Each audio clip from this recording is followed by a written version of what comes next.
Napakalungkot nito guys. Ito kasing kalapating ito po yung kalapating sumakay sa ibabaw ng sasakyan na sinasakyan po ng mga magulang ng ating MVP na si Rene Baterbonia.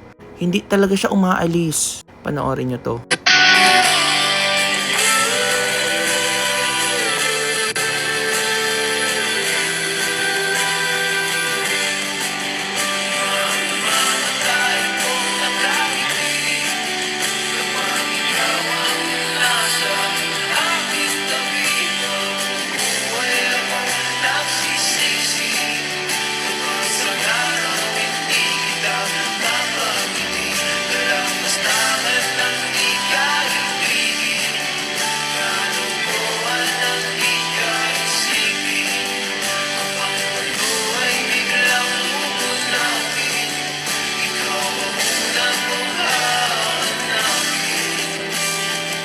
Ikaw malambot. Diyan na ako, pasok ng dagat. Grabe ka, Bet. Malimbaw, ito kong baligos ni Moha, Jud.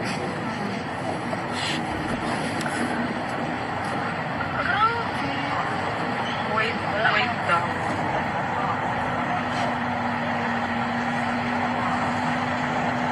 Kumanan dyan mong upit ko. Gahapon na. Ang nalangan niya, siguro panawag mo. Inaragit mo. Tawa, o. Diba na inapod lagi sa dagat na umat. Gano.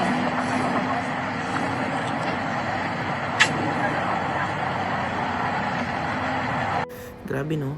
Ang paniniwala guys na kapag may kalapati na sumasabay sa biyahe ng pamilya ng namatayan, ito ay madalas na inuugnay sa kaluluwa ng yumao. Sa tradisyon at pamahiin ng maraming Pilipino, ang kalapati po ay simbolo ng kapayapaan, kalinisan at minsan naman po ay nagsisilbing mensahero ng espiritu.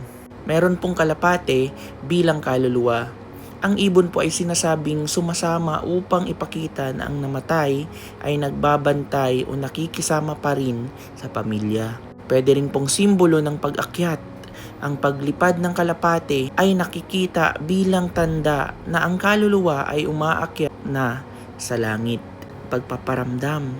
Minsan, ang presensya ng kalapate ay itinuturing na paraan ng namatay para magpaalam o magbigay ng ginhawa sa mga naiwan. Sa pinakaunang burol pa lang po ni Rene bago siya ilipat sa Talacugon, Agusan del Sur, meron na pong mga kalapate. Meron din kalapate sa dagat, meron din pong kalapate na aktwal pong pumunta sa kabaong ni Rene, yung dalawa pa. At ngayon naman po sa pagpunta naman dito ng kanyang mga magulang para makipagtulungan sa CIDG, talagang sumama sa biyahe. Parang may mensahe. Baka nakikisama pa rin sa pamilya pero hindi pa siya makaalis. O ayaw niya pang umakyat kasi hindi pa siya nakakuha ng hustisya. Kasi parang may something talaga. Simula sa umpisa hanggang sa pagsama sa kanyang pamilya, andyan talaga siya. Parang may sasabihin siya.